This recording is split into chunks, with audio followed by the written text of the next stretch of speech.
Hello students, welcome to our YouTube channel. Today I am going to start class 10th chemistry chapter acid, base and salts. So firstly I am discuss about physical properties of acids, right? So acids are sour in test. Acids क्या होते हैं? Acids वो substance होते हैं जिनका test कैसा होता है? खट्टा, यानी कि सोर टेस्ट होता है. And second is acids convert blue litmus into red, यानी कि एसिड्स जो आपके होते हैं वो ब्लू लिटमस को रेड में कन्वर्ट कर देते हैं. जनरली स्टूडेंट्स आपकी लैब में लिटमस पेपर्स अवेलेबल होते हैं जो हमें इंडिकेट करते हैं कि कौन सा सब्सटेंस एसिड्स है एंड कौन सा सब्सटेंस आपका क्या है? बेस है.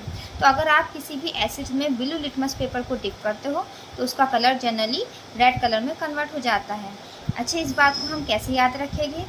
एसिड्स कैसे होते हैं? डेंजरस होते हैं, right students.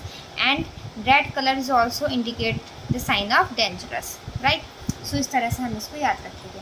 And the third properties is acids. Third and main properties is acids contain H positive ion in aqueous solution. It means अगर आप किसी भी एसिड्स को वाटर में डिज़ोल्व करते हो, यानी आप उसको उसके एक्वस फॉर्म में कन्वर्ट करते हो, तो वो हमें क्या देते हैं? वो हमें H पॉजिटिव आयन देते हैं, ठीक है ना. जैसे हमने यहाँ पे एक एग्जांपल लिया है, हमने हाइड्रोक्लोरिक एसिड HCl को हम वाटर में डिज़ोल्व कर रहे हैं, ठीक. तो हमें क्या मिलता है? हमें एक H पॉजिटिव और एक Cl नेगेटिव मिलता है, यानी कि एसिड्स जो होते हैं वो एक्वस फॉर्म में H पॉजिटिव आयन देते हैं, राइट. हमें एक्वस फॉर्म में क्या देते हैं? H पॉजिटिव, यानी कि वही सब्सटेंस जो एक्वस फॉर्म में H पॉजिटिव आयन देते हैं वही एसिड्स कहलाते हैं, ठीक है ना. हम ऐसे तो और भी सब्सटेंस है, ग्लूकोज है, हाइड्रोजन आयन बहुत सारे सब्सटेंस के पास होता है, लेकिन सभी एक्वस फॉर्म में H पॉजिटिव आयन नहीं देते हैं, ठीक है ना. तो जो एक्वस फॉर्म में H पॉजिटिव आयन दे वो क्या कहलाते हैं? वो सब्सटेंस एसिड्स कहलाते हैं. अब सेकेंड एग्जाम्पल देखिए, हमारे पास है यहाँ पर sulphuric acid. H2SO4 is the sulphuric acid. तो जब आप सल्फ्यूरिक एसिड को एक्वस फॉर्म में कन्वर्ट करते हो, वाटर में डिज़ोल्व करते हो, तो हमें मिलते हैं यहाँ पर 2H पॉजिटिव आयन, ठीक है ना. साथ में SO4 2 negative ion, sulphate ion. अब थर्ड है आप हमारे पास nitric acid. HNO3 is nitric acid.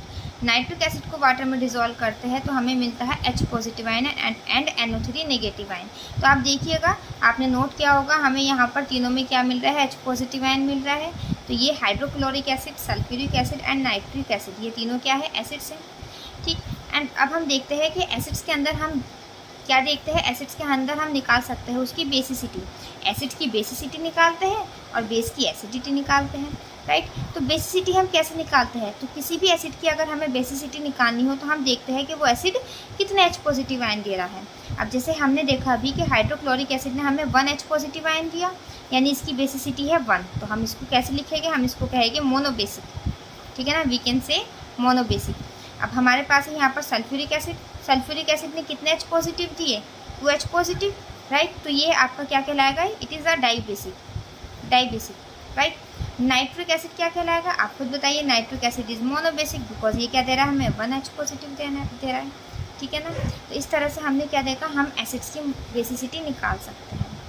अब इसके बाद हम देखते हैं, हम यहाँ पर क्लासिफिकेशन ऑफ एसिड्स से पहले हम देखते हैं कि दो तरह के एसिड्स होते हैं. एसिड्स क्या? कोई भी सब्सटेंस हो, एसिड हो, बेस हो या सॉल्ट्स हो, ठीक है. कोई भी सब्सटेंस हमें दो फॉर्म में मिलता है. एक होता है वो स्ट्रॉन्ग फॉर्म में और एक वीक फॉर्म में.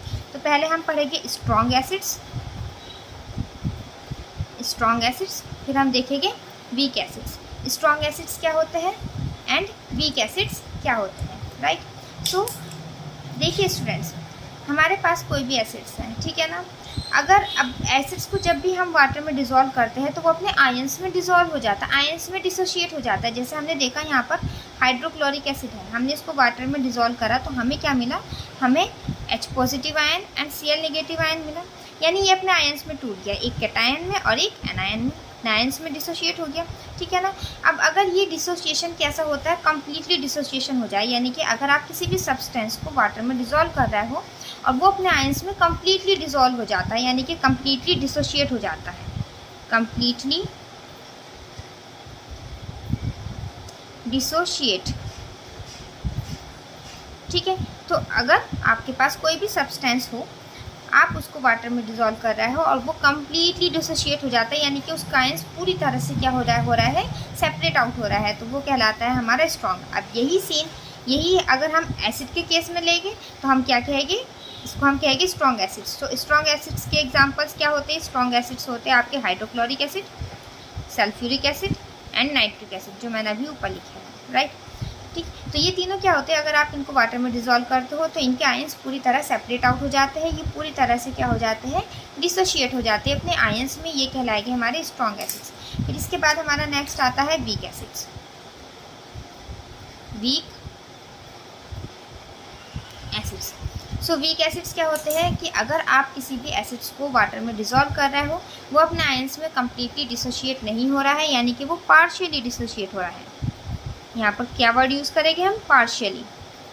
पार्शियली डिसोशिएट हो रहा है तो वो हमारा क्या कहलाएगा? वो हमारा कहलाएगा वीक एसिड्स। लाइक हम यहाँ पे एक एग्जांपल लेते हैं, जैसे हमारे पास है CH3COOH, ये है आपका एसिटिक एसिड। किसका एग्जांपल है? एसिटिक एसिड, जो कि किस में पाया जाता है? जनरली फाउंड इन सिरका। सिरका यानी कि हम कहेंगे विनेगर में होता है एसिटिक एसिड। तो जब आप इसको डिसोशिएट करते हो तो ये टूटता है CH3COO नेगेटिव यानी कि acetate ion plus H positive ion. ठीक है, तो ये कम्प्लीटली डिसोशिएट नहीं होता है, पार्शियली डिसोशिएट होता है, तो ये किसकी कैटेगरीज में आएगा?